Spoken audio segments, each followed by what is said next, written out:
Right, I need a motion that we arise from close and that the closed session minutes from June 24th be adopted. I'm looking for a mover. Moved by Councillor Watson, second by Councillor Graham. All in favor?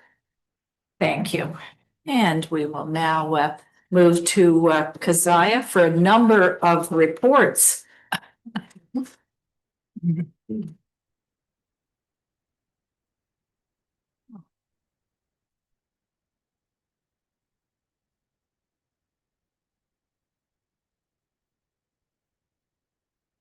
Hello, hi. So I'm here to present the county's first watershed plan equivalent. So that includes volume 1, which is the characterization report, volume 2, the planning and management guidance, and then there's an associated map book. And before I go any further, I just want to take a minute to thank our consultants. So there's Margot, John, Ron, Kayla, Marietta, and there's a whole host of other engineers and specialists behind the scenes at Ontaris that I would like to thank, as well as everybody on our technical advisory committee, and then anybody who submitted comments or data through either our stakeholder or our First Nations engagement sessions. If you've had a chance to look at the watershed plan, you'll know that there's been a pile of work that's been done, and I just want to tell everybody that I really appreciate their support and participation through this project. And further to that, I do note that Margot and John are with us today online, so they are here to help me answer any questions that you may have. At our last council meeting in June, you received a presentation from John and Margot that outlined the background, process, key considerations, and highlighted some of the recommendations in the watershed plan. Since that time, the plan has gone through some minor updates to address or include comments from conservation authorities, but the substance and recommendations in the plan have remained largely unchanged. As I said earlier, this is the county's first watershed plan, and I understand that that's a new path for us and that there's a lot of information to digest. So the watershed plan acts as a kind of a master plan. It provides a framework for the protection of the county's natural heritage and water resources. It provides high-level guidance to inform updates to the official plan, and it provides a basis and framework for more detailed studies and modeling in the future for priority watersheds. So in my report, I've highlighted 2 of those future works that are pertinent to the discussions we've had with council over the past couple of years. And those are the natural heritage system and sub-watershed studies surrounding the Forest Service settlement areas. So with the natural heritage system, we are already aware that the province has deferred a decision on the natural heritage system in the new county official plan to a later date. So the guidance provided in the watershed plan sets out a solid foundation and direction for proceeding with that work in the future.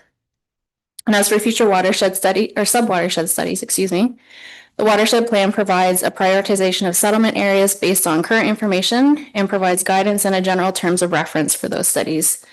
Sub-watershed studies can be done by local municipalities with support and or direction from the county, or it can be done vice versa. We have recommended that the county's watershed plan equivalent be adopted, that further works that implement the recommendations of the watershed plan be brought forward for council's consideration as time and resources become available, and that staff be directed to proceed with an amendment to the county's new OP, with the understanding that the OPA may be most efficient if it's paired with other legislative updates or countywide amendments. So with that, myself and John and Margot are available for any questions. Thank you, Keziah, and welcome back, John and Margot, and I'll open it up for questions.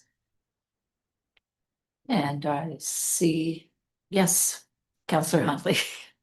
Thought you were getting off. Through you, Chair. More of a comment than a question. And I appreciate the amount of effort and work that went into this report. You know, we've been pushing for it for a few years. I mean, I've gone through a few of the appendixes, obviously not in immense amount of depth. I've kind of felt like I was back in grade 9 geography class. It will definitely take some time to digest a lot of the work that's been done, but I trust that it'll be falling in the right hands for people making decisions for time to come. And I do hope that we have enough foresight to continue to update this plan and make sure that the data doesn't stagnate and moves along with time. Thank you, Councillor. Would you like to move it? I'm happy to move. Okay, very good. And seconder, Councillor Wilford. All in favor? Thank you. Okay, and we'll move, because I pulled in cheers again, and this is Trent Lakes and County Road 49. So there are two separate reports on your agenda representing two different official plan amendment applications and needing two separate motions from council, but I'm just going to speak once because the applications are so closely related. There's no need for me to double down on my comments. Right. So County File 15 OP 25010 represents an amendment to the county component of the county official plan. And County File 15 OP 26007 represents an amendment to the Trent Lakes official plan. The lands subject to the amendments are known municipally as 168 County Road 49, located in the municipality of Trent Lakes. The property sits on the boundary of the Bobcaygeon settlement area, so half of the property is within the settlement area and half of the property lies outside of the settlement area. And the application is proposing to expand the settlement area to match the parcel fabric. The OPA serves to facilitate a related plan of subdivision application that's being processed concurrently. The county official plan is a little bit out of date with the current provincial planning statement, and it only allows for a settlement area expansion at the time of a municipal comprehensive review. So an OPA is needed to allow for that expansion to be or take place via a privately initiated amendment. Likewise, an amendment is needed to the Trent Lakes OP to allow for the expansion and to designate the portion that is outside of the settlement area from rural to hamlet. The application has submitted a number of studies in support of the applications, and those studies have been subject to the county's peer review process. Notice has been provided in accordance with the Planning Act throughout the processing of the applications. 2 public meetings have been held, one in September of last year and one in May of this year. There have been no agencies or First Nations that have identified concerns with the application, although we've received a number of concerns from members of the public, and those concerns relate to minimum distance separation from a nearby barn, traffic, impact on wells and water supply in the area, septic calculations and the impact of additional residential units on those calculations, drainage from the wetland area, and the overall impact to existing homeowners. Our report provides a review of each of those concerns, and we found that they've either been addressed directly or will be addressed through the implementation of draft plan conditions for the related plan of subdivision. Based on our analysis of the applicable planning policies, we found that the OPAs are in conformity with the official plans of both the county and the township and are consistent with the PPS. We recommended that amendment number 62 to the Trent Lakes official plan and amendment 84 to the county's official plan be approved, and that the required notice of decision be circulated in accordance with the Planning Act requirements. Okay, thank you, Keziah. And I'll look for questions. And I see none. Now we need 2 motions, so we'll look at the OP amendment number 84. So mover for that, moved by Councillor Graham, second by Councillor Armstrong. All in favor? Thank you. And we're now going to OP amendment number 62. Mover, Deputy Warden Senes, and Councillor Black. All in favor? Thank you. All right. And turn it back to you again. This certainly is your afternoon. Thank you, Warden, through you. So this is the last one. We have another official plan amendment application. It's very similar to the previous applications that we just heard. The lands subject to the amendment are located at 65 Northeast Bay Road in the township of North Kawartha. The property is located on the boundary of the Woodview settlement area, except this time there's about 1/3 of the property is inside the settlement area and about 2/3 of it are outside of the settlement area. The purpose of the OPA is to allow for the expansion of the settlement area outside of a municipal comprehensive review and to change the designation on a portion of the property that is outside of the settlement area from rural to hamlet. The OPA was submitted concurrently with and is intended to facilitate a related plan of subdivision. The applicant has submitted a number of studies in support of the applications, and those are listed in our report, and they've all been peer reviewed. Notice has been provided throughout the processing of the applications in accordance with the Planning Act, and no agencies or First Nations have identified concerns with the official plan amendment. The county is in receipt of comments both in support of and in opposition to the proposed development.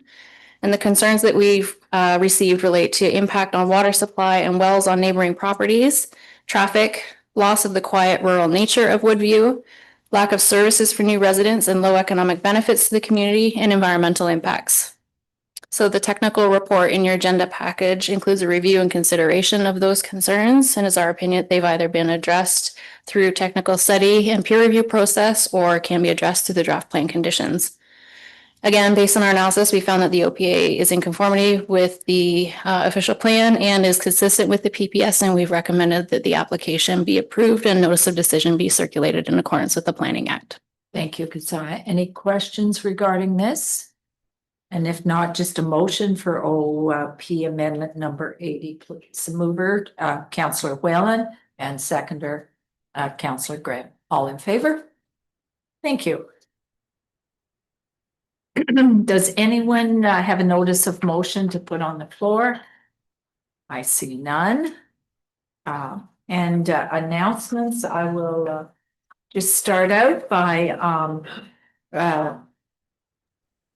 announcing the Amazing Race Canada. So the countdown is on for the Amazing Race Canada's team to race into Peterborough and the Kawarthas to celebrate Peterborough County tourism.